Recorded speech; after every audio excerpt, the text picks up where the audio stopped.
হিন্দুদের কিতাবে নবীজির কথা কি আছে? হুতারমিন্দ্রু হুতারমিন্দ্রু মহাসুরিন্দ্রু অল্ল জ্যেষ্ঠং শ্রেষ্ঠং পরমং পূর্ণং ব্রহ্মণং অল্লাহ অল্ল রসুল্ল মোহাম্মদর কং বরং অল্লাহ আদল্লাং বুকমেকং অল্লাহ বুকং নিষাত্ত। প্রিয়সুধী, চার লাইনের ব্যাখ্যা বলার সময় হবে না, অর্থ বলার সময় হবে না, এই বিষয়ে দীর্ঘ আলোচনা হয়েছে। শুধুমাত্র ৩ নম্বর লাইনের অর্থটা আমি বলবো না, আপনারা একটু বুদ্ধি খাটিয়ে বলবেন। দেখুন আমার নবীজির কথা কি সুন্দরভাবে এখানে আছে। অথর্ব বেদের অল্ল উপনিষদ চ্যাপ্টারের মধ্যে রয়েছে হুতারমিন্দ্রু হুতারমিন্দ্রু মহাসুরিন্দ্রু অল্ল জ্যেষ্ঠং শ্রেষ্ঠং পরমং পূর্ণং ব্রহ্মণং অল্লাহ অল্ল রসুল্ল মোহাম্মদর কংবরং অল্লাহ আদুল্লাং বুকলে কং অল্লাহ বুকং নিষাত্ত। ৩ নম্বর লাইনে বলা হয়েছে অল্ল রসুল্ল মোহাম্মদর কংবরং অল্লাহ। আচ্ছা একটু আপনারা জবাব দিবেন, সবাই তো সচেতন মুসলমান। অল্ল রসুল্ল মোহাম্মদর কংবরং অল্লাহ, অল্ল মানে কি আন্দাজ করেন তো দেখি। মাশাআল্লাহ, অল্ল মানে কি? আল্লাহ। জোরে বলেন আল্লাহ মাত্র মোহাম্মদের সাথে। অল্ল মানে কি? আল্লাহ। এরপরে শব্দটাই বলা হয়েছে অল্ল রসুল্ল। রসুল্ল মানে কি? রাসুল। রসুল্ল মানে কি? রাসুল। রসুল্ল মানে কি? রাসুল। মাশাআল্লাহ, সবাই তো বুদ্ধিমান। এরপরে শব্দটাই বলা হয়েছে অল্ল রসুল্ল মোহাম্মদর। আলহামদুলিল্লাহ। মোহাম্মদর মানে কি? জুড়ে বলেন। মুহাম্মাদুর রাসূলুল্লাহ, মুহাম্মাদুর রাসূলুল্লাহ সাল্লাল্লাহু আলাইহি ওয়াসাল্লাম। অল্ল রসুল্ল মোহাম্মদর কংবরং অল্লাহ। সারা দুনিয়ার সমস্ত হিন্দুদেরকে উদ্দেশ্য করে এইখানে বলা হয়েছে হে ঋষি, কালী, দুর্গা, সরস্বতী, লক্ষ্মী, লোকনাথ, মুনি, ঋষি, সারা দুনিয়ার যত দেব দেবীর পূজা অর্চনাকারী রয়েছে সারা পৃথিবীর হিন্দুদেরকে উদ্দেশ্য করে এই লাইনে বলা হয়েছে অল্ল রসুল্ল মোহাম্মদর কংবরং অল্লাহ। মনে রাখবা, মনে রাখবা, তুমি দুর্গার অনুসারী হতে পারো, কালীর অনুসারী হতে পারো, লক্ষ্মীর অনুসারী হতে পারো, সরস্বতীর অনুসারী হতে পারো, দুনিয়ার দেবদেবীর অনুসারী হতে পারো। মনে রাখবা তোমাদের এই পূজা অর্চনার মাধ্যমে মুক্তি পাওয়ার কোনো পন্থা নাই, দুনিয়ার শান্তি আসার পন্থা নাই, আখিরাতের মুক্তি পাওয়ার উপায় নাই। যদি সত্যিকার অর্থেই শান্তি পেতে চাও, আখিরাতের মুক্তি পেতে চাও, তাহলে একমাত্র শ্রেষ্ঠতম, যোগ্যতম, উপযুক্ত, পৃথিবীর সবচাইতে বেশি অনুসরণের উপযুক্ত একমাত্র সত্তা ব্যক্তির নাম হচ্ছে মুহাম্মদুর রাসূলুল্লাহ সাল্লাল্লাহু আলাইহি ওয়াসাল্লাম। কথা ঠিক কিনা? অতএব হিন্দুদের কিতাব দ্বারাও প্রমাণিত হয় দেবদেবীর পূজা অর্চনা করে বিশ্বনবী শ্রেষ্ঠ নবীর আদর্শ বাদ দিয়ে ভিন্ন পথে চলে আর কোনোভাবে শান্তি এবং মুক্তির পথ পাওয়ার উপায় নাই।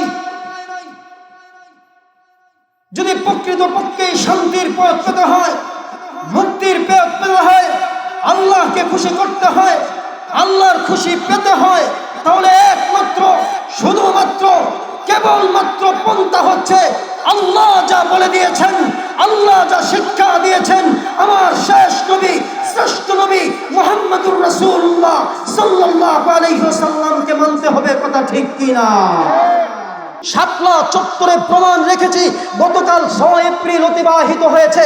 এইরকম 6 এপ্রিলে আমার উস্তাদ মুহতারাম শাইখুল ইসলাম আল্লামা মাহমুদ শফির ডাকে সারা বাংলাদেশ মাঠে নেমে এসেছিল, নারায়ে তাকবীরের স্লোগান দিয়ে প্রমাণ করেছিল আমরা রক্ত দিতে জানি, জীবন দিতে জানি, কিন্তু নবীর ইজ্জত রক্ষার্থে কোনো আপোষ করতে রাজি না। কথা ঠিক কিনা? আমার মুসলমান ভাইয়েরা, নাস্তিক আর মুরতাদদেরকে আমরা বলেছিলাম কুরআন ওয়ালারাই দেশে থাকবে, যতই চক্রান্ত ষড়যন্ত্র হোক নবী ওয়ালারাই টিকে থাকবে, তোমরা পালাবার পথ খুঁজে পাবে না। কথা ঠিক কিনা? আমরা হামলা সয়েছি, মামলা সয়েছি, জুলুম অত্যাচার সহ্য করেছি, কিন্তু নবীর ব্যাপারে কোনো বেয়াদবি সহ্য করি নাই। আপনাদেরকে আহ্বান জানিয়ে যাই, নবীকে মানতেও হবে, নবীর জন্য তৈয়ার থাকতে হবে। সামনেও যদি আল্লামা আহমদ শফির মতো কোনো সুযোগ্য সিপাহ সালার, চরমুনাই পীর সাহেবের মতো কোনো পরীক্ষিত আল্লাহ বলি, বরুণার পীর সাহেবের মতো কোনো আল্লাহ বলি, আল্লামা ওলিপুরের মতো কোনো পরীক্ষিত বুজুর্গ আমাদেরকে নবীর ইজ্জত রক্ষায় সামনেও কোনোদিন ডাক দেন, নবীর ইজ্জত রক্ষার জন্য, নবীজির আদর্শ বাস্তবায়নের জন্য যা কিছু আছে নিজের শরীরের ঘাম এবং রক্ত ঝরানোর জন্য আমরা তৈয়ার থাকব। নাস্তিক আর মুরতাদকে বাংলাদেশে জায়গা দেওয়া হবে না, কথা ঠিক কিনা? وَإِذْ أَخَذَ اللَّهُ مِيثَاقَ النَّبِيِّينَ لَمَا آتَيْتُكُم مِّن كِتَابٍ وَحِكْمَةٍ ثُمَّ جَاءَكُمْ رَسُولٌ مُصَدِّقٌ لِّمَا مَعَكُمْ لَتُؤْمِنُنَّ بِهِ وَلَتَنصُرُنَّهُ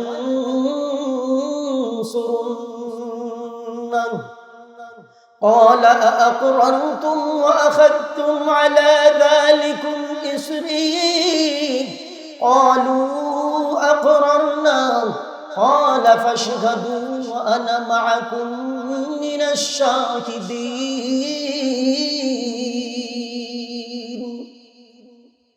আল্লাহ পাক রব্বুল আলামিন এই আয়াতের মধ্যে আমাদেরকে জানিয়ে দিয়েছেন, আল্লাহ যত নবীদেরকে নবুয়ত দিয়েছেন সকল নবীদেরকে আল্লাহ আগেই ওয়াদা করিয়ে দিয়েছেন, আগেই অঙ্গীকার করিয়ে দিয়েছেন। ও আদম সফিউল্লাহ, তোমাকে নবুয়ত দিচ্ছি ঠিক, কিন্তু তোমাকে ওয়াদা করে যেতে হবে। ও মুসা কালিমুল্লাহ, তোমাকে নবুয়ত দিচ্ছি ঠিক, কিন্তু তোমাকে অঙ্গীকার করে যেতে হবে। ও ইব্রাহিম খলিলুল্লাহ, তোমাকে নবুয়ত দেওয়ার আগে কমিটমেন্ট নিতে চাইছি, তুমি এইখানে কমিটমেন্ট দিয়ে যাও। ও ইসমাইল জবিহুল্লাহ, তোমাকে নবুয়ত দেওয়ার আগেই এই কথার সাক্ষ্য নিচ্ছি, এইখানে সাক্ষ্য দিয়ে যেতে হবে। ও মুসা কালিমুল্লাহ, আজকে কথা দিয়ে যেতে হবে, নবুয়ত পাওয়ার আগেই আমি আল্লাহর কাছে এই কথা দিয়ে যাও। ও ঈসা রূহুল্লাহ, নবুয়ত দেওয়ার আগেই তুমি ঈসার কাছে আমি আল্লাহ এই কথা জানতে চাই। দুনিয়ার যত সকল নবীদেরকে আল্লাহ নবুয়ত দিয়েছেন, নবুয়ত দেওয়ার আগেই আল্লাহ ওয়াদা নিয়েছেন। কি ওয়াদা, কি ওয়াদা, কি ওয়াদা?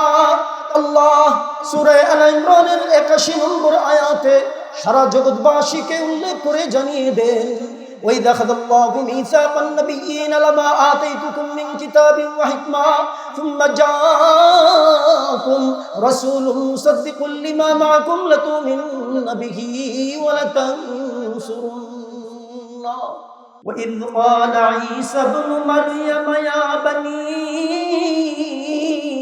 إِسْرَائِيلَ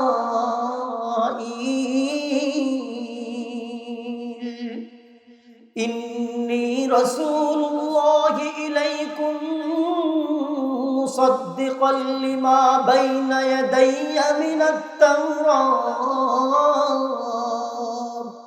ومبشرا برسول يأتي من بعد اسمه أحمد فلما جاءهم بالبينات قالوا هذا سحر مبين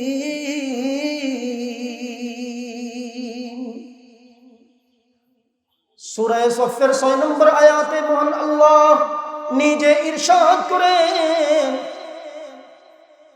হযরত ঈসা আলাইহিস সালাতু ওয়াস সালাম তার অনুসারীদেরকে উল্লেখ করে গিয়েছেন, ও আমার অনুসারীরা, আমি তোমাদেরকে একজন নবীর ব্যাপারে সুসংবাদ দিয়ে যাই। আমি যখন থাকবো না, সেই নবী আমার পরে আগমন করবেন। তোমরা যদি দুনিয়ার শান্তি পেতে চাও, তোমরা যদি আখিরাতের মুক্তির পথ পেতে চাও, তোমরা যদি আল্লাহকে ভালোবাসতে চাও, তোমরা যদি আল্লাহর ভালোবাসা পেতে চাও, তোমরা যদি দিন দুনিয়ার শান্তি এবং আখিরাতের মুক্তির পথ পেতে চাও, তাহলে সেই নবী, সেই শ্রেষ্ঠ নবীকে না মেনে কোনো উপায় নাই। বলে আল্লাহু আকবার। কি বললেন? সূরা সফের 6 নম্বর আয়াতে আল্লাহ নিজে ইতিহাস বর্ণনা করেছেন। আল্লাহ নিজে আমাদেরকে জানিয়েছেন যে ঈসা নবী তার উম্মতদেরকে, তার হাওয়ারিদেরকে, তার অনুসারীদেরকে দুনিয়ায় থাকতেই বলে গিয়েছেন, ইয়াতি মিন বাদি, আমার পরে একজন শ্রেষ্ঠ নবী আসবে, আমার পরে আসবেন, আমার পরে। ঈসা নবী শুধুমাত্র আমাদের নবী আসবেন তাই বলেছেন, নবীজির নামও বলেছেন। আগে ইনজিল শরীফের কয়েকটা সংস্করণের নাম বলেছিলাম আপনাদেরকে, এগুলো বিস্তারিত বললে আলোচনা কঠিন মনে হবে। ইউহান্নার ইনজিলের কথা বলেছিলাম, বার্নাবাসের ইনজিলের কথা বলেছিলাম।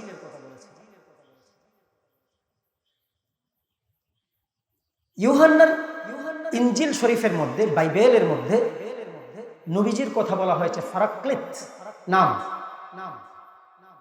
হিব্রু ভাষা, গ্রিক ভাষা, নানান রকম তর্জমা হয়ে এই শব্দের অর্থ দাঁড়ায়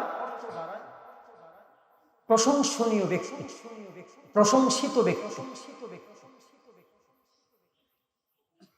ঈসা নবী তার উম্মতদেরকে কি বলেছিলেন? এটা খ্রিস্টানদের কিতাবে বলা হচ্ছে, নবীর নাম বলে গিয়েছেন প্রশংসিত ব্যক্তি। প্রশংসিত ব্যক্তির আরবি হচ্ছে আহমদ। আপনারা জানেন আমার আপনার নবীর সবচেয়ে পরিচিত নাম হচ্ছে মুহাম্মদ, আরেকটা গুরুত্বপূর্ণ নাম হচ্ছে আহমদ। বলি আল্লাহু আকবার। দুনিয়ার বুকে মুহাম্মদ নামটা বেশি পরিচিত, আসমানের বুকে যে কয়টা নাম বেশি পরিচিত এর মধ্যে আহমদ নাম অন্যতম। আল্লাহ কোরআনে বলেছেন,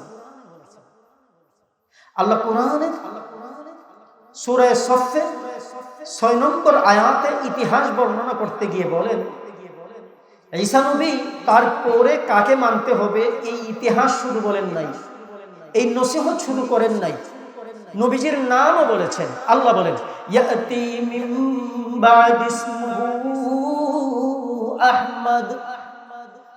আসসালামু আলাইকুম ওয়া রাহমাতুল্লাহি ওয়া বারাকাতুহু। আলহামদুলিল্লাহ, আলহামদুলিল্লাহি ওয়া কাফা ওয়া সালামুন আলা ইবাদিহিল্লাযীনা ইসতাফা।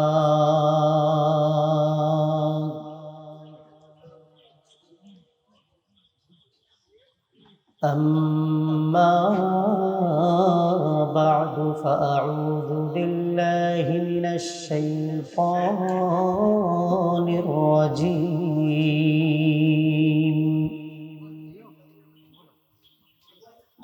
بسم الله الرحمن الرحيم.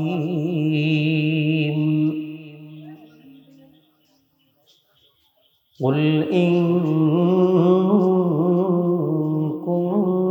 كنتم تحبون الله فاتبعوني يحببكم الله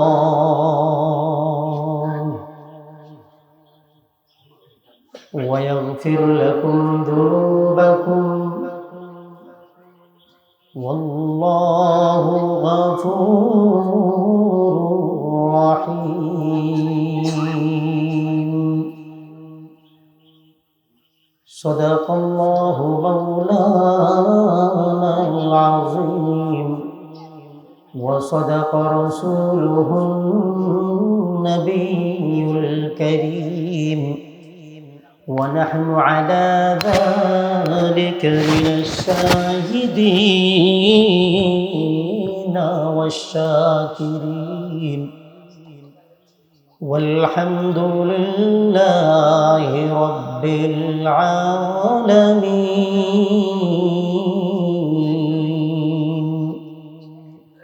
سبحانك لا علم لنا إلا ما علمتنا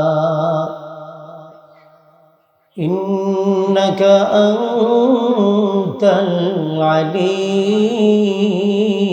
الحكيم صلى الله تعالى عليه وعلى آله وأصحابه وبارك وسلم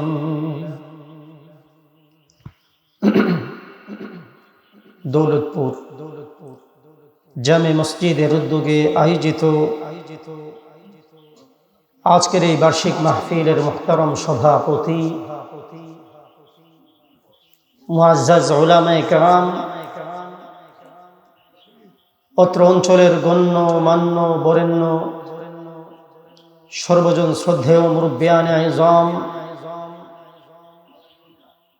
অতি আদরের ছোট ছোট কলিজার টুকরা সোনামণিরা, আমার ধর্মপ্রাণ মুসলমান নৌজওয়ান ভাইয়েরা, পর্দার অন্তরালে অবস্থানরত পরম শ্রদ্ধেয়া সম্মানিতা মা ও বোনেরা, আমি আপনাদের সামনে পবিত্র কালামে হাকিম থেকে একখানা মহামূল্যবান আয়াত তিলাওয়াত করেছি। যদি আল্লাহ পাক রব্বুল আলামিন তৌফিক দান করেন, এ আয়াতে কারিমাকে অবলম্বন করে কোরআন ও হাদিসের আলোকে ইতিহাস ও যুক্তির নিরিখে অল্প কয়েকটি কথা বলার চেষ্টা করব। মা তৌফিক ইল্লা বিল্লাহ। সম্মানিত সুধী,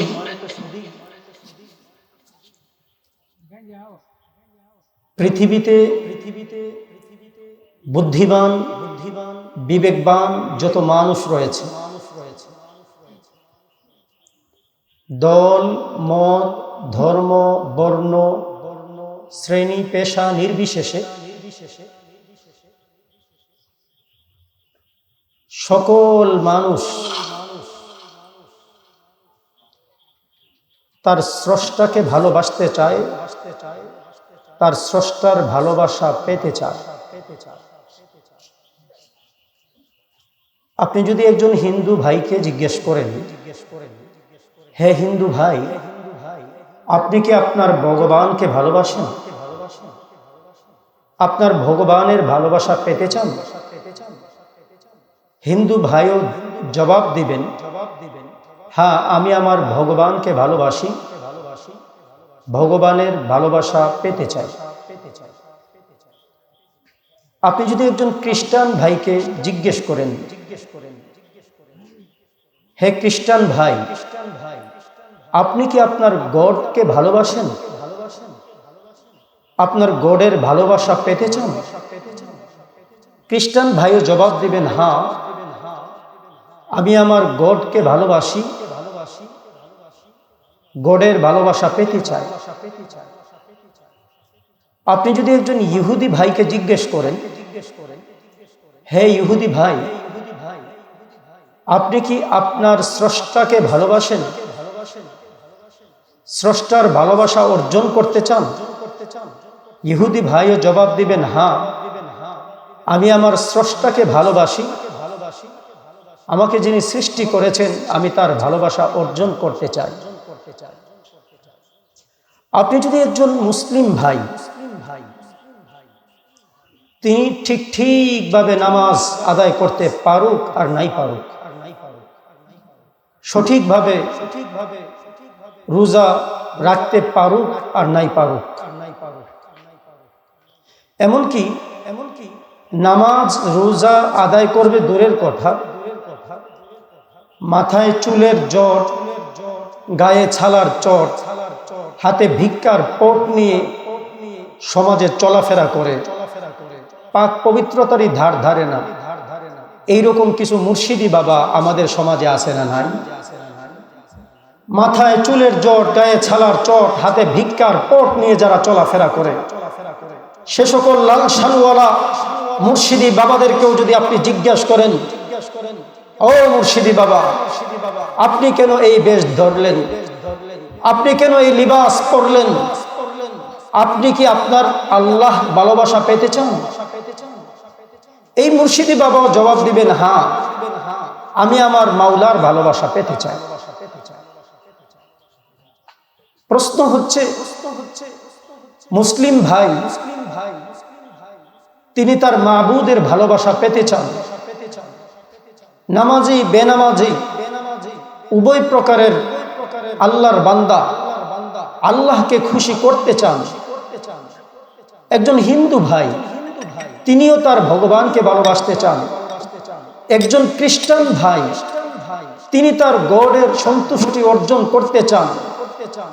একজন ইহুদি ভাই তিনি তার মালিকের ভালোবাসার পাত্র হতে চান। সবাই যেহেতু স্রষ্টার ভালোবাসা পেতে চান, মালিকের ভালোবাসা অর্জন করতে চান, আল্লাহর সন্তুষ্টি অর্জন করতে চান,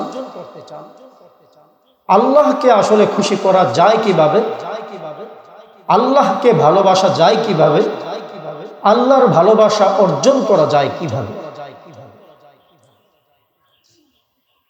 এই প্রশ্নের জবাবে আজ থেকে ১৫০০ বছর আগে আল্লাহ রব্বুল আলামিন তার নবীর মাধ্যমে আমাদেরকে একটি পন্থা শিক্ষা দিয়েছেন, পদ্ধতি শিক্ষা দিয়েছেন, কিভাবে আল্লাহকে ভালোবাসা যায়, কিভাবে আল্লাহর ভালোবাসা অর্জন করা যায়। সূরা আলে ইমরানের ৩১ নম্বর আয়াতে ইরশাদ হয়েছে, আল্লাহ বলেন, কুল ইন কুনতুম তুহিব্বুনাল্লাহ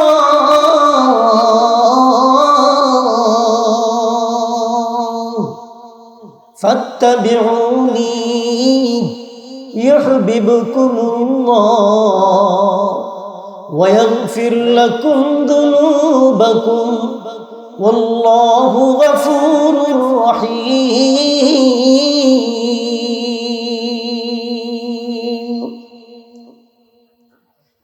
আমার আল্লাহ পাক রব্বুল আলামিন তার শেষ নবী, শ্রেষ্ঠ নবী মুহাম্মদুর রাসূলুল্লাহ সাল্লাল্লাহু আলাইহি ওয়াসাল্লামকে ইরশাদ করেন সূরা আলে ইমরানের ৩১ নম্বর আয়াতে আল্লাহ রব্বুল আলামিন জানিয়ে দেন, ও নবী, যেহেতু ইহুদিরাও আমি আল্লাহর ভালোবাসার দাবি করে, বেঈমানেরাও আমি আল্লাহকে ভালোবাসার দাবি করে, খ্রিস্টানেরাও আমি আল্লাহর ভালোবাসার দাবি করে, মুসলমানও আমি আল্লাহর ভালোবাসা অর্জন করতে চাই, আপনি সারা পৃথিবীর মানুষকে জানিয়ে দেন আল্লাহর ভালোবাসা কিভাবে অর্জন করা যায়।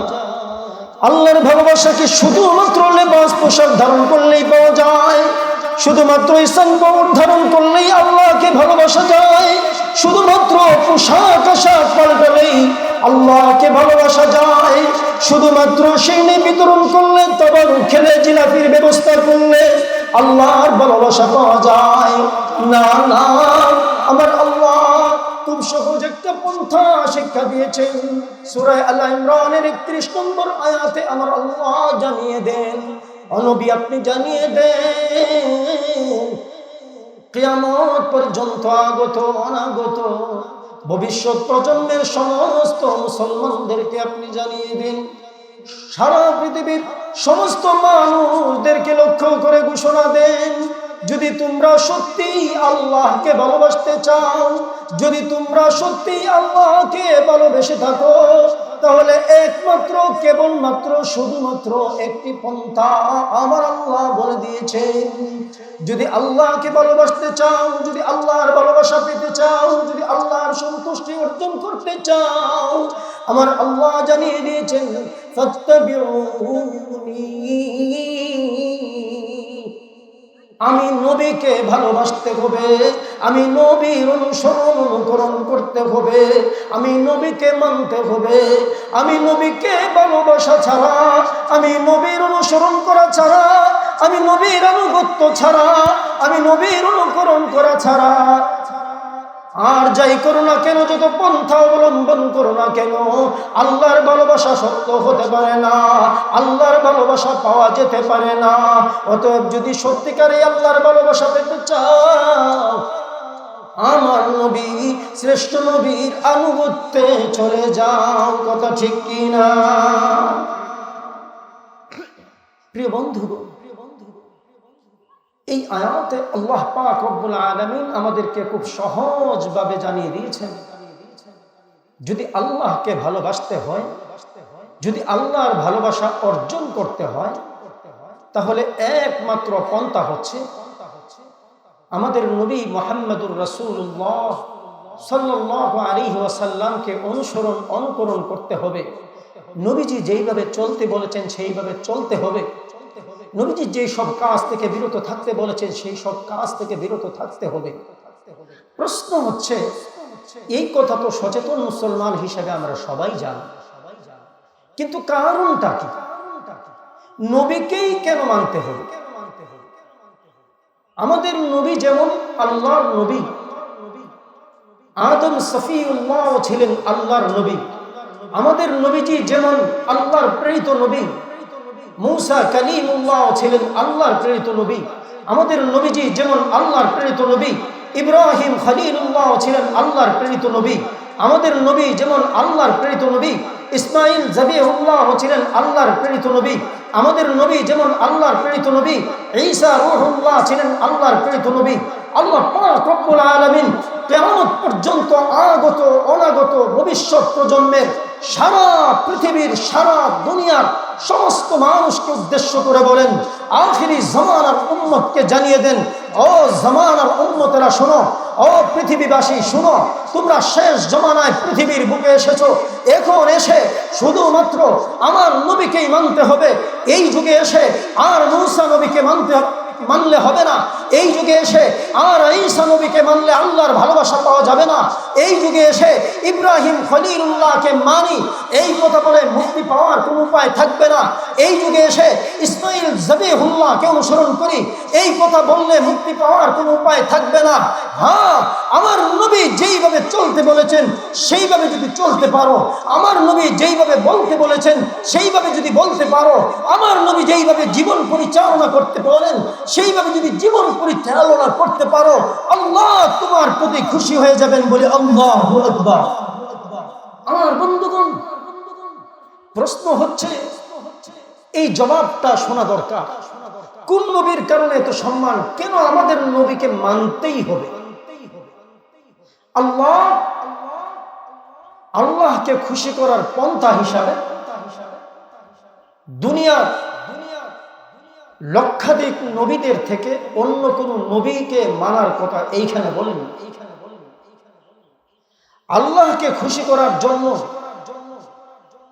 নবীকে বাদ দিয়ে পৃথিবীর অন্য কোন ধর্মপুরুষ, অন্য কোন মহাপুরুষকে মানার কথা এই আয়াতে বলেননি।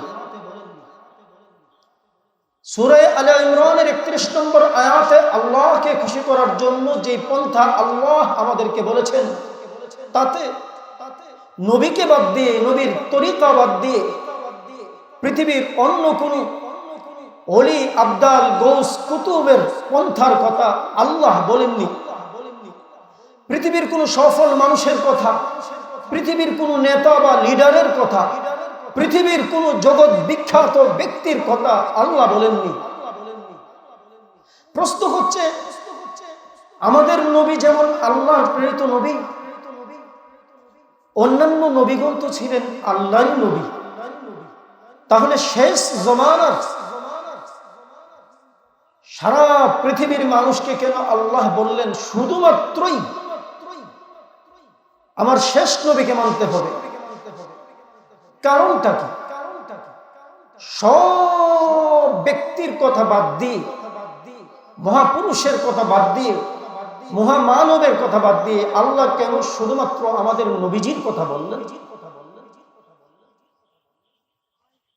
এর দুই একটা কারণ বলে যায়। এর একটা গুরুত্বপূর্ণ কারণ হচ্ছে, অন্যান্য নবীগণ ছিলেন শুধুমাত্র উম্মতের জন্য নবী, আর আমাদের নবী সাল্লাল্লাহু আলাইহি ওয়াসাল্লাম শুধুমাত্র উম্মতের জন্য নবী নন।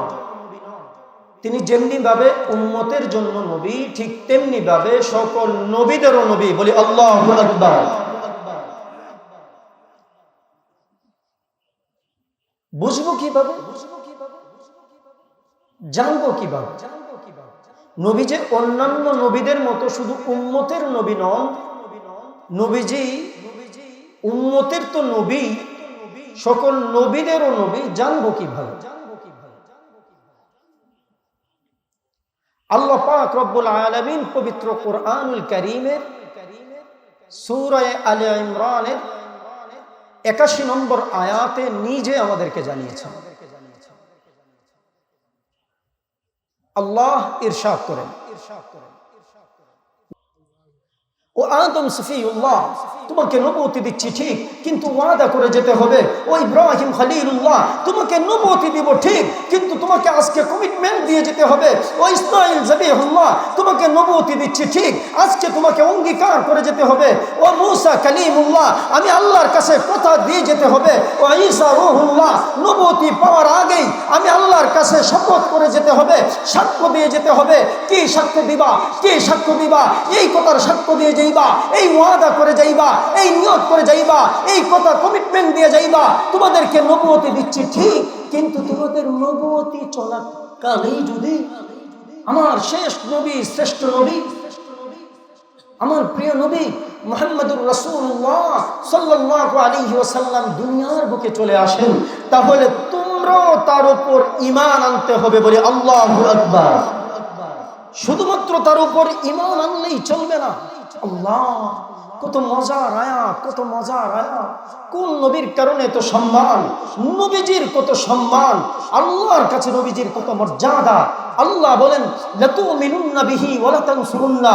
ও আদম সফিউল্লাহ, ও মূসা কালিমুল্লাহ, ও ইব্রাহিম খলিলুল্লাহ, ও ইসমাঈল যাবিহুল্লাহ, ও মূসা কালিমুল্লাহ, ও ঈসা রূহুল্লাহ, শুধুমাত্র ঈমান আনলেই চলবে না, শুধুমাত্র ঈমান আনলেই চলবে না। তোমাদের সময়ে যদি আমার শ্রেষ্ঠ নবী মুহাম্মদুর রাসূলুল্লাহ সাল্লাল্লাহু আলাইহি ওয়াসাল্লাম পৃথিবীর বুকে চলে আসেন, শুধুমাত্র তার উপর তোমরা নবীরা ঈমান আনলেই চলবে না, শুধুমাত্র ঈমান এনে বসে থাকলেই চলবে না। তোমাদের দায়িত্ব বন্ধ করে হলেও আমার নবীকে সাহায্য সহযোগিতা করতে হবে, এই ওয়াদা করে যাও। বলে আল্লাহু আকবার। আমার বন্ধুগণ, আপনাদের মনে প্রশ্ন জাগতে পারে, নবী যে শুধুমাত্র উম্মতের নবী নন, নবী যে নবীদেরও নবী, এই কথার দলিল আমরা পেলাম কোরআন থেকে। কোরআন নবীজির উপর নাজিল হয়েছে, তো কোরআনে তো নবীজির পক্ষেই কথা থাকবে। ওই নবীদের উপর যে সকল কিতাব নাজিল হয়েছিল, পৃথিবীতে অন্য যে সকল ধর্ম রয়েছে, ওই নবীদের কিতাবে, পৃথিবীর অন্যান্য ধর্মের গ্রন্থের মাঝে আমার আপনার নবীকে মানার কথা কি আছে? অন্যান্য ধর্মগ্রন্থ কি বলে? অন্যান্য নবীরাও কি তাদের উম্মতদেরকে বলে গিয়েছেন যে আমার নবীকে মানতে হবে? আসলে দুই একটা এক্সাম্পল দেওয়ার চেষ্টা করি। যেমন বর্তমান দুনিয়ার খ্রিস্টানেরা, খ্রিস্ট ধর্মের অনুসারীরা নবী ঈসা আলাইহিস সালাতু ওয়াস সালামকে মানার দাবি করে। তারা বলে যে আমরা ঈসা নবীকে মানি। ঈসা নবী তার কিতাবের মধ্যে আমাদের নবীজির ব্যাপারে কি সুসংবাদ দিয়ে গিয়েছেন। আমাদের নবীজিকে যে মানতে হবে, এটা খ্রিস্টানদের কিতাবে আছে না নাই, এটা একটু বোঝার চেষ্টা করো। ঈসা নবীর উপর নাজিল হয়েছিল ইনজিল শরীফ। ইনজিল শরীফে আছে হযরত ঈসা আলাইহিস সালাতু ওয়াস সালাম পৃথিবীর বুক থেকে যাওয়ার আগে তিনি তার হাওয়ারিদেরকে, অনুসারীদেরকে ডাক দিয়ে বললেন, আমার অনুসারীরা, আমি যতদিন আছি তোমরা তো আমাকে মানতেছো, আমাকে ছাড়া আর কাকে মানতে হবে? আমি যখন থাকবো না তখন কাকে মানতে হবে? আজকে তোমাদেরকে বলে যাই, তোমরা যেন গুমরা না হয়ে যাও। লাকিন্নী আকুলু লাকুমুল হাক্কু ইন্নাহু খায়রুল লাকুম লিআন্নাহুম ইন তালিক আও লাম আনতালিক লা ইয়াতিকুমুল মুআজ্জি ওয়ালাকিন ইন যাহাবতু উরসিলহু ইলাইকুম। বলা বাহুল্য একটি চির সত্য কথা আমি ঈসা নবী তোমাদেরকে বলে যাই,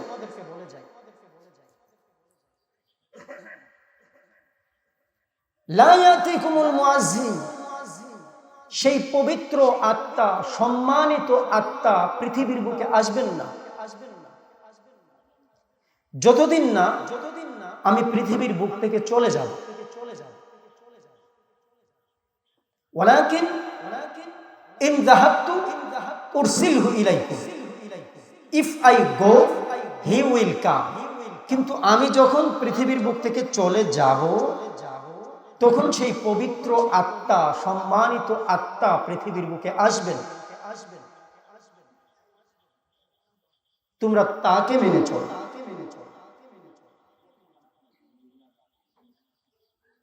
আমি আপনাদেরকে জিজ্ঞেস করতে চাই, পৃথিবীর বুকে এই পর্যন্ত যত আত্মা আগমন করেছে, কিয়ামত পর্যন্ত যত আত্মা পৃথিবীর বুকে আসবে, নবীজির চাইতে পবিত্র, নবীজির চাইতে সম্মানিত কোন আত্মা পৃথিবীর বুকে এসেছে? আর একটু আসতে বলেন, এসেছে? নবীজির ইশকের আলোচনা হচ্ছে, শানে রাসূলের আলোচনা হচ্ছে। একটু মহব্বতে বলি, আর কখনো নবীজির চাইতে সম্মানিত কোন আত্মা পৃথিবীর বুকে আসবে না। হযরত ঈসা আলাইহিস সালাতু ওয়াস সালাম বলে গেলেন, তোমরা যদি গুমরা না হতে চাও, তোমরা যদি সত্যিকার অর্থেই আল্লাহকে পেতে চাও, জান্নাত পেতে চাও, মুক্তি পেতে চাও, ওয়ালাকিন ইন যাহাবতু উরসিলহু ইলাইকুম, if I go he will come. আমি যখন চলে যাব তখন তিনি আগমন করবেন, তোমরা তাকে মেনে চলবে। বলি আল্লাহু আকবার। প্রিয় সুধী, খ্রিস্টানদের কিতাবে পবিত্র আত্মা, সম্মানিত আত্মা বলে আমার নবীকে মানার কথা বলা হয়েছে। এদের কিতাবের মধ্যে তো অনেক পরিবর্তন হয়েছে। ইউহান্নার ইনজিল শরীফে 14 অধ্যায়ে এই কথাটা আছে। বারনাবাসের ইনজিল শরীফে এই কথাটা আছে। প্রিয় সুধী, খ্রিস্টানদের ধর্মে আমার নবীকে মানতে হবে, এই কথা আমরা খ্রিস্টানদের কিতাব থেকে শুনলাম। এবার আসুন, পৃথিবীর একটা ধর্মের নাম হচ্ছে বৌদ্ধ ধর্ম। বৌদ্ধদের কিতাবে আমাদের শ্রেষ্ঠ নবীকে যে মানতে হবে, এই কথা কিভাবে আছে? বৌদ্ধ ধর্মের যিনি প্রবর্তক, নাম হচ্ছে গৌতম বুদ্ধ। গৌতম বুদ্ধ পৃথিবীর বুক থেকে চলে যাওয়ার আগে তার অনুসারীদেরকে নসিহত করলেন, I am not the first Buddha who came on the earth, nor shall I be the last. In another time, another person will arise, wholly perfect, who will be known as Mitroya. এই কথাটা কোথায় পাবেন? এই কথাটা পাবেন the gospel by কারাসে। গৌতম বুদ্ধ তার অনুসারীদেরকে যাওয়ার আগে নসিহত করেন, I am not the first Buddha who came on the earth. আমি পৃথিবীর প্রথম মহামানব না। In another time, অন্য এক সময়ে অ্যানাদার পারসন, অন্য একজন মহামানব উইল অ্যারাইজ, পৃথিবীর বুকে আবির্ভূত হবেন, আগমন করবেন। যদি তোমরা সত্যিকারেই আল্লাহকে ভালোবাসতে চাও, শান্তির পথ পেতে চাও, মুক্তির পথ পেতে চাও, তাহলে তোমরা তাকে মেনে চলো। গৌতম বুদ্ধের অনুসারীরা ওই সময় ছিল খুব চালাক। তারা বলল, বাবাজান, আপনি চলে গেলে আমরা তারে মানবো, এটা বুঝলাম, তার অন্তত একটা গুণ বলে যান, আমরা যেন গুণটা শুনে বুঝতে পারি যে এটা কোন লোকের কথা আপনি বলেছিলেন। গৌতম বুদ্ধ জবাবে বললেন, এক কথায় নবীজির গুণ বলতে গিয়ে বললেন, হোলি পারফেক্ট। যারে মানতে বলছি তিনি হচ্ছেন সবচেয়ে বেশি পারফেক্ট ব্যক্তি, সবচেয়ে বেশি যোগ্য ব্যক্তি, সবচেয়ে বেশি উপযুক্ত ব্যক্তি। দুনিয়ার শান্তি এবং আখিরাতের মুক্তির পথ দেখাবার জন্য পৃথিবীর শুরু থেকে নিয়ে শেষ পর্যন্ত যত মহামানব পৃথিবীর বুকে আসবেন, তিনি হবেন সবচেয়ে যোগ্য। বলে আল্লাহু আকবার। আচ্ছা, আমি আপনাদেরকে জিজ্ঞেস করতে চাই, দুনিয়ার শান্তি এবং আখিরাতের মুক্তির পন্থা দেখাবার জন্য, আল্লাহকে পাওয়ার পথ দেখাবার জন্য, আখিরাতের শান্তির পথ দেখাবার জন্য পৃথিবীতে যত মানুষ এসেছেন, যত পথ প্রদর্শক এসেছেন, যত ধর্মপুরুষ এসেছেন, যত মহামানব এসেছেন, আমার আপনার নবীর চাইতে বেশি যোগ্য, বেশি উপযুক্ত আর কেউ ছিলেন? আর কেউ আসবেন না। গৌতম বুদ্ধর অনুসারীরা খুব চালাক। তারা বলল, বাবা যান, গুণ তো একটা বলছেন খুব সুন্দর, এক গুণেই চেনা যায়, কিন্তু আমরা যদি না থাকি আমাদের নাতি নাতনিরা হয়তো তাকে চিনবে না। আপনি মেহেরবানি করে যারে মানতে হবে তার নামটাও আমাদেরকে বলে যান। শুধু গুণ বললে ভবিষ্যতের আমাদের ভবিষ্যৎ প্রজন্ম নাও চিনতে পারে, নামটাও বলে যান, নামটা কি হবে তার। গৌতম বুদ্ধ এর জবাবে নবীজির কথা কিভাবে বলেন দেখেন। গৌতম বুদ্ধ বললেন, whose will be known as Mitraya, Mitraya, Mitraya. তার নাম হবে মিত্রয়া, মিত্রয়া। মিত্রয়া শব্দটি হচ্ছে পালি ভাষার শব্দ। বর্তমান পৃথিবীর শ্রীলঙ্কায় এই ভাষাটি প্রচলিত রয়েছে। মিত্রয়া শব্দের অর্থ হচ্ছে পরম প্রশংসিত ব্যক্তি। এখানে এই এলাকার সবচেয়ে গ্রহণযোগ্য মাদ্রাসার মুহতামিম সাহেব উপস্থিত রয়েছেন সভাপতির মঞ্চে, আপনারা জেনে নেবেন।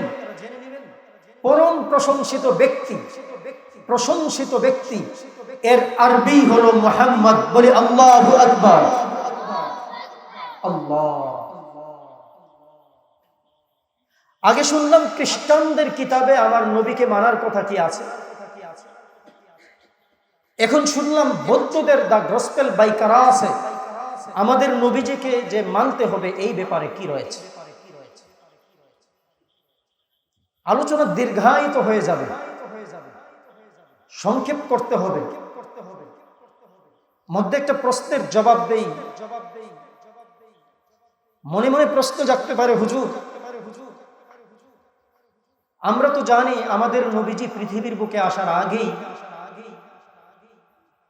অন্যান্য ধর্মের ইমামরা, নেতারা, রাহিবরা তাদের নিজেদের স্বার্থে তাদের ধর্মগ্রন্থগুলো অনেকাংশে পাল্টে ফেলেছে, পরিবর্তন করে ফেলেছে।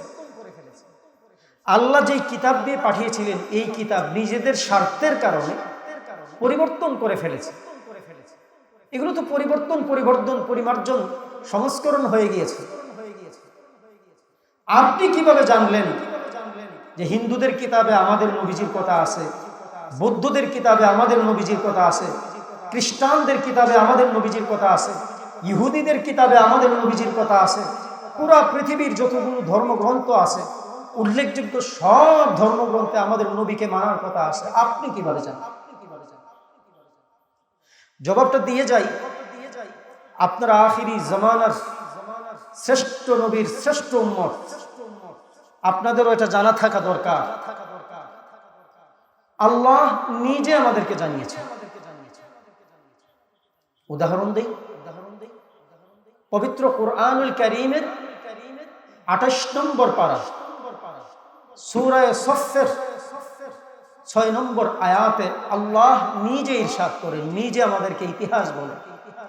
আল্লাহ বলেন, আমার পরে যেই নবীকে মানতে হবে, যেই মহাপুরুষকে মানতে হবে, যেই মহামানবকে মানতে হবে, যেই আল্লাহ প্রেরিত ধর্মপুরুষকে মানতে হবে, যেই লিডারকে মানতে হবে, যেই নেতাকে মানতে হবে, যেই ব্যক্তিকে মানতে হবে, যেই সত্তাকে মানতে হবে, তিনি আর কেউ না।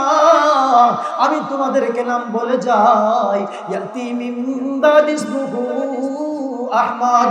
আমি ঈসা নবী তোমাদেরকে জানিয়ে গেলাম, তাকে মানতে হবে, তার নাম হচ্ছে আহমদ। বলি আল্লাহু আকবার। কত আশ্চর্যের বিষয়! ঈসা নবী শুধুমাত্র গুণ বলেন নাই, শুধুমাত্র ইঙ্গিত করেন নাই, নাম বলে গিয়েছেন, তার নাম হবে আহমদ।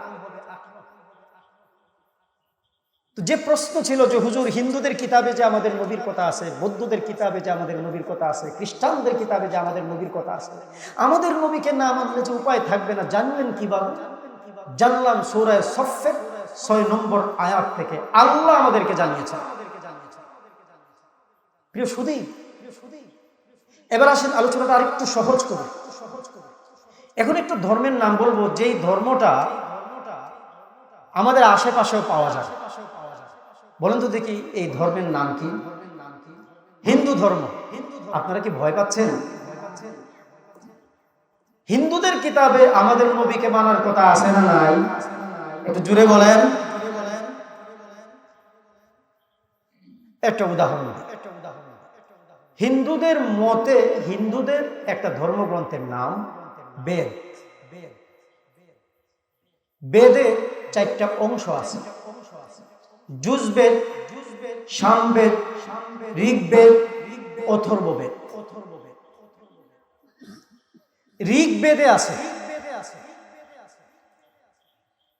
আমাদের নবীকে যে মানতে হবে, ঋগ্বেদে আছে কলি যুগে বিশ্ব মানবতার মুক্তির জন্য এমন একজন জগৎগুরু আসবেন, যার নাম হবে নরসংস, যার বাবার নাম হবে বিষ্ণু যশ বা বিষ্ণু দাস, যার মায়ের নাম হবে সুমতি, যিনি পরশুরাম কর্তৃক ঐশীবাণী প্রাপ্ত হবে। আরো অনেক লম্বা, মূল কথাটা শুধু বলছি। কলিযুগ আমাদের সময় থেকে নিয়ে আগের 3000 বছর আর পরের 2000 বছর, বা আগের 2000 বছর পরের 3000 বছরে বলা হয়। কলিযুগে এমন একজন জগতের গুরু আসবেন, দুনিয়ার মানুষকে শান্তির পথ দেখাবার জন্য, মুক্তির পথ দেখাবার জন্য। হিন্দুদের কিতাব থেকে বলছি, আমাদের নবীর কথা কি আছে। এমন একজন জগতের গুরু আসবেন, যার নাম হবে নরসংস। নরসংস শব্দটি সংস্কৃতি ভাষার শব্দ। সংস্কৃতি ভাষা নরসংস শব্দের অর্থ হল পরম প্রশংসিত ব্যক্তি। একটু আগে বৌদ্ধদের কথা বলতে গিয়ে বলেছিলাম, পরম প্রশংসিত ব্যক্তি, যেই লোকের সব প্রশংসিত, পরম প্রশংসিত ব্যক্তি, যিনি খারাপ একটা কাজও করেন না, যিনি মন্দ একটা কাজও করেন না, যিনি যা করেছেন সব ভালো করেছেন, যিনি যা করেন সব প্রশংসার কাজ করেন, তাকেই আরবিতে বলা হয় মুহাম্মদ। বলি আল্লাহু আকবার। আর মুহাম্মদ বলি আল্লাহু আকবার। প্রিয় সুধী, নবীজির নাম ইঙ্গিত করে বলা হলো তাকে মানতে হবে, তার নাম হবে নরশংস। হিন্দুদের কিতাবে এর পরের লাইনে বলা হয়েছে, তার বাবার নামটাও বলে দিই, তার বাবার নাম হবে বিষ্ণু যশ বা বিষ্ণু দাস। আমাদের সমাজেও বিষ্ণু দাস অনেকের নাম থাকে হিন্দুদের। সংস্কৃত ভাষার এই শব্দের অর্থ হচ্ছে ঈশ্বরের উপাসক। এরা তো ভগবান বলে, ঈশ্বর বলে। ঈশ্বরের উপাসক, ভগবানের গোলাম। আমরা সহজে বলতে পারি আল্লাহর গোলাম, আল্লাহর বান্দা। উলামায়ে কেরামকে জিজ্ঞেস করে জেনে নেবেন, আল্লাহর বান্দা, আল্লাহর গোলাম এর অর্থই হচ্ছে আরবিতে আব্দুল্লাহ। বলি আল্লাহু আকবার। নবীর নামও বলা হলো, নবীর বাবার নামও বলা হলো। শুধুমাত্র তাই নয়, হিন্দুদের কিতাবে নবীজির মায়ের নামও আছে। বলা হয়েছে তাকে মানতে হবে, তারে না মানলে মুক্তি পাওয়ার কোনো উপায় নাই। যারে মানতে হবে তার নাম তো নরশংস, তার বাবার নাম তো বিষ্ণু দাস, তার মায়ের নাম হবে সুমতি। এটা বোঝার জন্য, এই শব্দের অর্থ বোঝার জন্য সংস্কৃত ভাষা জানার প্রয়োজন নেই। ইন্ডিয়ান ভাষা জানার প্রয়োজন নেই, হিন্দুদের কিতাব জানার দরকার নাই। আমাদের বাংলা ভাষায়ও যেই ছেলের মন ভালো তারে বলে সুমন। এই যে আমাদের সামনে সুমন ভাই বসা আছেন, আমাদের সবার মহব্বতের মানুষ। যেই ছেলের মন ভালো, সুন্দর মনের অধিকারী মানুষ, তারে বলা হয় সুমন। আর যেই মেয়ের মন ভালো তারে বলা হয় সুমতি।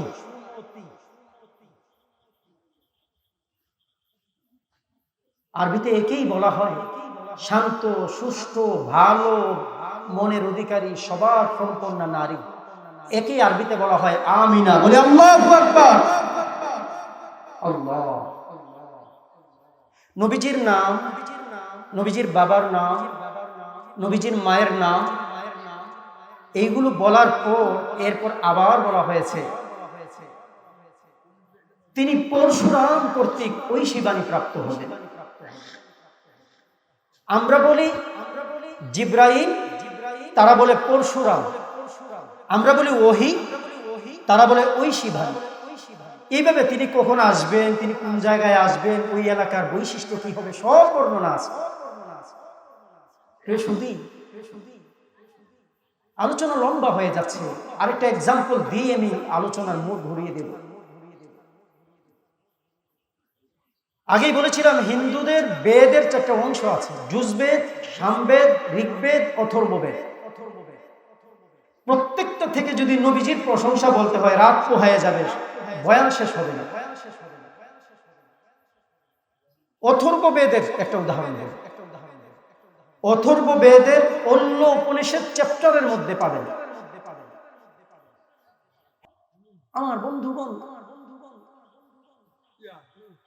হিন্দুদের কিতাব, বৌদ্ধদের কিতাব, খ্রিস্টানদের কিতাব, নানা ধর্মগ্রন্থ থেকে আমরা প্রমাণ করলাম যে অন্যান্য ধর্মগ্রন্থ দ্বারাও প্রমাণিত হয় আমার আপনার নবী শ্রেষ্ঠ নবী, সাধারণ নবী নন। তিনি শুধুমাত্র উম্মতের নবী নন, তিনি অন্যান্য নবীদেরও নবী। কথা ঠিক কিনা?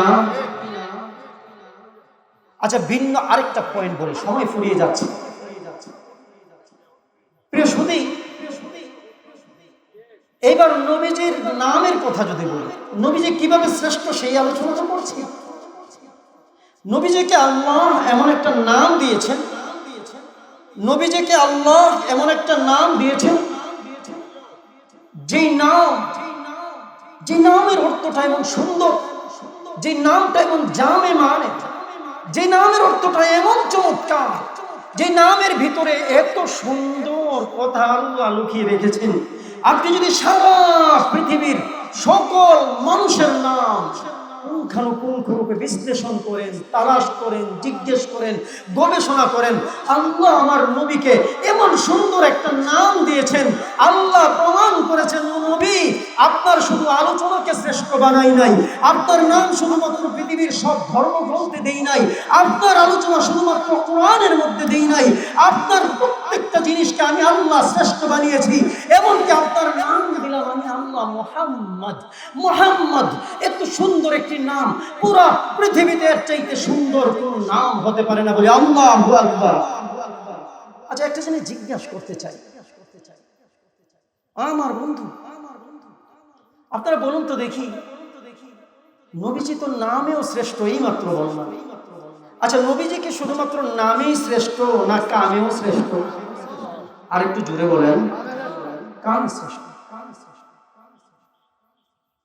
আমার নবীজির নাম যেমন মুহাম্মদ, মানে পরম প্রশংসিত, মানে যার যা কিছু আছে সব প্রশংসা, একটা দিকও খারাপ নাই, একটা দিকও মন্দের নাই।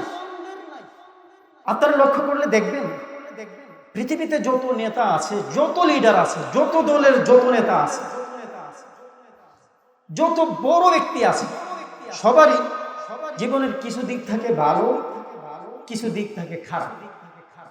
কোনো কাজ থাকে ভালো, কোনো কাজ থাকে খারাপ। নবীগণের পরে আল্লাহ পৃথিবীতে যত মানুষ পৃথিবীর বুকে পাঠিয়েছেন, যত নেতা লিডার আছে, সব মানুষের চিন্তা করে আমার দলের লিডার তো অনেক ভালো, তবে আমার লিডারের এই বিষয়টা মানুষের সামনে না আসলে ভালো, এই কাজটা উনি ভালো করেন না। আমার নেতা তো বড় ভালো, কিন্তু আমার নেতার ওই বছরের কাজটা খারাপ ছিল। কিন্তু আল্লাহ আমাদেরকে এমন একজন নবী দিয়েছেন, আমাদের নবীর নাম যেমন মুহাম্মদ পরম প্রশংসিত, আমাদের নবীজির কামও তেমন ছিল মুহাম্মদ পরম প্রশংসিত। আমাদের নবীজির নাম কাম শুধুমাত্র নয়, আমাদের নবীজির জীবনের প্রতিটা দিক, আমাদের নবীজির চাল চলন আচার আচরণ কথাবার্তা উঠা বসা, আমাদের নবীজির জীবনের প্রতিটা ক্ষেত্র, একবারে ব্যক্তি জীবন থেকে নিয়ে সমাজ জীবন, পারিবারিক জীবন, রাষ্ট্রীয় জীবন, আন্তর্জাতিক জীবন, সন্ধির জীবন, সামরিক জীবন, যুদ্ধের জীবন, আমার নবীজির জীবনের প্রতিটা দিক পৃথিবীর সব চাইতে বেশি উত্তম প্রশংসনীয় কথা, ঠিক না বেঠিক? আমার ভাইয়েরা, কয়টা দিক বলবো? এবার আসুন, নবীজি যে শ্রেষ্ঠ এই আলোচনা করছি, কোন দিক দিয়ে শ্রেষ্ঠ? নবীজির বংশের কথাটা বলি। বংশ, আল্লাহ নবীজিকে এমন একটা বংশে পাঠিয়েছেন, এই বংশটাও পৃথিবীর শ্রেষ্ঠ বংশ। আমাদের জিবরাইল আলাইহিস সালাতু ওয়াস সালাম একবার নবীজিকে এসে বললেন, ইয়া রাসূলুল্লাহ, ইয়া হাবিবাল্লাহ, আমি জিবরাইল পৃথিবীর উত্তর মেরু থেকে নিয়ে দক্ষিণ মেরু, পৃথিবীর পূর্ব দিগন্ত থেকে নিয়ে পশ্চিম দিগন্ত, সারাটা পৃথিবী বারবার চক্কর দিয়েছি, ঘুরে বেরিয়েছি। আপনাকে আল্লাহ যে বংশে জন্ম দিয়েছেন, যে বংশে পাঠিয়েছেন, এইরকম উত্তম বংশ পৃথিবীতে আর একটাও দেখি। বলি আল্লাহু আকবার।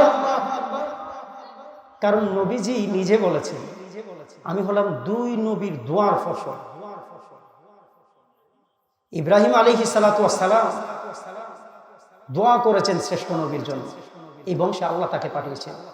ইসমাঈল আলাইহিস সালাতু ওয়াস সালাম তার দোয়ার বরকতে আল্লাহ নবীজিকে পাঠিয়েছেন।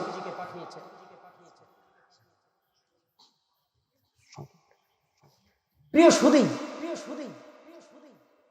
আজকে তো আমাদের ভাগ্যের ব্যাপার, সারা বাংলাদেশের উম্মতের যিনি রত্ন, আলেমদের যিনি মাতার তাজ, আল্লামা নুরুল ইসলাম অলিপুরি হাফিজাহুল্লাহ আজকে এখানে আগমন করবে। হুজুর প্রায় কাছাকাছি চলে এসেছেন, আমরা খুশি না বেজার? আলহামদুলিল্লাহ। আমি আমার আলোচনা বুঝিয়ে ফেলছি। প্রিয় সুধী, নবীজির বংশ নিয়ে বলি। বুখারী শরীফের ব্যাখ্যা গ্রন্থ ফাতহুল বারির 7ম খণ্ডের 125 নম্বর পৃষ্ঠায় আছে, নবীজি নিজের বংশের কথা নিজে বলেছেন। নবীজি বলেন, আমার নাম হচ্ছে মুহাম্মদ। একটু মহব্বতে নবীজির নামটা বলে তো, মুহাম্মাদুর রাসূলুল্লাহ সাল্লাল্লাহু আলাইহি ওয়াসাল্লাম। নবীজি বলেন, আমার নাম মুহাম্মদ, আমার আব্বার নাম আব্দুল্লাহ। নবীজির আব্বার নাম কি? নবীজির দাদার নাম আব্দুল মুত্তালিব। পারি না আলহামদুলিল্লাহ। আজকে যদি আপনি আমাকে জিজ্ঞেস করেন হুজুর আপনার বংশের তালিকা বলেন, আমি হয়তো 5-6টা পরে আর পারবো না, এখানে অনেকেই পারবো না, কিন্তু আল্লাহ এমন একটা বংশে জন্ম দিয়েছেন, নবীজির বংশটা পর্যন্ত আল্লাহ হেফাজত করেছেন। নবীজি বলেন ফাতহুল বারীর 7ম খণ্ডে পাবেন, নবীজি বলেন আমার নাম মুহাম্মদ, আমার আব্বার নাম আব্দুল্লাহ, তার আব্বার নাম আব্দুল মুত্তালিব, তার আব্বার নাম হাশিম, তার আব্বার নাম আব্দে মানাফ, তার আব্বার নাম কুসাই, তার আব্বার নাম কিলাব, তার আব্বার নাম মুররা, তার আব্বার নাম কাব, তার আব্বার নাম লুয়াই, তার আব্বার নাম গালিব, তার আব্বার নাম ফিহির, তার আব্বার নাম মালিক, তার আব্বার নাম নাজার, তার আব্বার নাম কিনানা, তার আব্বার নাম হুজাইমা, তার আব্বার নাম মুদরিকা, তার আব্বার নাম ইলিয়াস, তার আব্বার নাম মুজার, তার আব্বার নাম নিজার, তার আব্বার নাম মাআদ, তার আব্বার নাম আদনান, তার আব্বার নাম উদ্দু, তার আব্বার নাম আল মুকাউমির আব্বার নাম তারিহ, তারিহের আব্বার নাম ইয়াশতাবের আব্বার নাম ইয়ারবের আব্বার নাম সাবিতের আব্বার নাম হযরত ইসমাঈল আলাইহিস সালাতু ওয়াস সালাম, হযরত ইসমাঈল আলাইহিস সালাতু ওয়াস সালামের আব্বার নাম হযরত ইব্রাহিম আলাইহিস সালাতু ওয়াস সালাম। বলে আল্লাহু আকবার। সম্মানিত সুধী, এমন একজন নবী পেলাম যেই নবীর জীবনের, যেই নবীজির নাম প্রশংসিত, যেই নবীজির কাম প্রশংসিত, যেই নবীজির বংশ প্রশংসিত, যেই নবীজির আলোচনা প্রশংসিত, যেই নবীজির জীবনের প্রত্যেকটা দিক প্রশংসিত, যেই নবীজির কাজ কর্ম দেখে পৃথিবীর সকল মুসলিম তো বটে অমুসলিমরা পর্যন্ত নবীজির শ্রেষ্ঠত্ব স্বীকার করতে বাধ্য হয়েছে। যেই নবী যে শ্রেষ্ঠ এই কথা আগে হিন্দু বৌদ্ধদের কিতাব থেকে বলেছি, তারাই নয়, পৃথিবীর অন্যান্য যারা মহামানব ছিলেন, পৃথিবীর অন্যতম জগৎ বিখ্যাত ইতিহাসবিদ মাইকেল এইচ হার্ট তার দ্য 100 বইয়ের 100 জনের মধ্যে একবারে সর্বপ্রথম সিরিয়াল দিয়েছেন নবীজিকে, বলেছেন সবার শ্রেষ্ঠ হচ্ছেন মুহাম্মদুর রাসূলুল্লাহ। বলে আল্লাহু আকবার। এমন একজন নবী পেলাম যেই নবীকে খ্রিস্টান ইতিহাসবিদ শ্রেষ্ঠ বলে স্বীকৃতি দিতে বাধ্য হয়। এমন একজন নবী পেলাম যেই নবীকে জর্জ বার্নার্ড শোর মতো দার্শনিক শ্রেষ্ঠ বলতে বাধ্য হয়। এমন একজন নবী পেলাম যেই নবীকে জগৎ বিখ্যাত একজন রাজনৈতিক মহাত্মা গান্ধীর মতো ব্যক্তি নবীকে শ্রেষ্ঠ বলে স্বীকার করতে বাধ্য হয়। এমন একজন নবী পেলাম যেই নবীকে জগৎ বিখ্যাত বিজ্ঞানী ডক্টর মরিস বুকাইলি শ্রেষ্ঠ বলে স্বীকার করতে বাধ্য হয়। ও আমার বন্ধুগণ, এমন শ্রেষ্ঠ নবী পেলাম যেই নবীকে মুসলিম তো বটে অমুসলিম বিবেকবান মানুষেরা পর্যন্ত শ্রেষ্ঠ বলতে বাধ্য হয়। সেই নবীকে যতদিন পর্যন্ত বাঁচবো নবীকে অনুসরণ করতে রাজি আছি না না। ও আমার বন্ধুগণ, এই কথাটাই বলতেছিলাম। আল্লাহ সূরা আল ইমরানের 31 নম্বর আয়াতে বলেন, এমন শ্রেষ্ঠ নবী তোমাদেরকে দিলাম যেই নবী আমাকে যদি পেতে চাও, আমার ভালোবাসা যদি পেতে চাও, তাহলে একমাত্র শুধুমাত্র কেবলমাত্র আমার শেষ নবী, শ্রেষ্ঠ নবী, সাইয়্যিদুল মুরসালিন নবী, খাতামুন নবিয়্যিন নবী, শাফিউল মুযনিবিন নবী, রাহমাতুল লিল আলামিন নবী মুহাম্মদুর রাসূলুল্লাহ সাল্লাল্লাহু আলাইহি ওয়াসাল্লামকে অনুকরণ করতে হবে। আল্লাহ পাক রব্বুল আলামিন পবিত্র কুরআনুল কারীমের জায়গায় সূরা হাশরের 7 নম্বর আয়াতে আল্লাহ বলেছেন, আল্লাহ ঘোষণা দিয়েছেন, ওমা আতাকুমুর রাসূলু ফাখুযু ওমা নাহাকুম আনহু ফান্তাহু। আল্লাহর নবী যা নিয়ে এসেছেন আমরা যেন তা গ্রহণ করি, আল্লাহর নবী যা ছাড়তে বলেছেন আমরা যেন তা বর্জন করি। আল্লাহকে কিভাবে পাওয়া যায়? আল্লাহ বলেছেন আমার নবীকে মানলে আল্লাহকে পাওয়া যায়। বলে আল্লাহু আকবার। আশ্চর্যের বিষয় হলো এমন শ্রেষ্ঠ নবীকেও কিছু কুলাঙ্গার নাস্তিকার মুরতাদারা নবীজিকে কুলাঙ্গার বলে গালি দেয়, নবীজির বিরুদ্ধে সময় সময়ে নানা রকম ঠাট্টা মশকরা করে। আমার মুসলমান ভাইরা, আমরাও সময়ে সময়ে তাদের বিরুদ্ধে প্রমাণ রেখেছি। আল্লাহ পাক রব্বুল আলামিন আমাদেরকে যতদিন বেঁচে থাকবো শ্রেষ্ঠ নবীর শ্রেষ্ঠ উম্মত হিসাবে নবীজিকে অনুসরণ করে নবীজির জন্য জীবন উৎসর্গ করে আল্লাহকে খুশি করে কবরে যাওয়ার তৌফিক দান করুন। আমিন। ওয়া আখিরু দাওয়ানা আলহামদুলিল্লাহি রাব্বিল আলামিন। আসসালামু আলাইকুম ওয়া রাহমাতুল্লাহি ওয়া বারাকাতুহু। Presents by Kuakata media centre. হক্কানি আলেমদের নিত্য নতুন ভিডিও পেতে আমাদের চ্যানেলটি সাবস্ক্রাইব করুন। কুয়াকাটা মিডিয়া সেন্টার, ইসলামিক বিনোদনের বিশ্বস্ত সঙ্গী।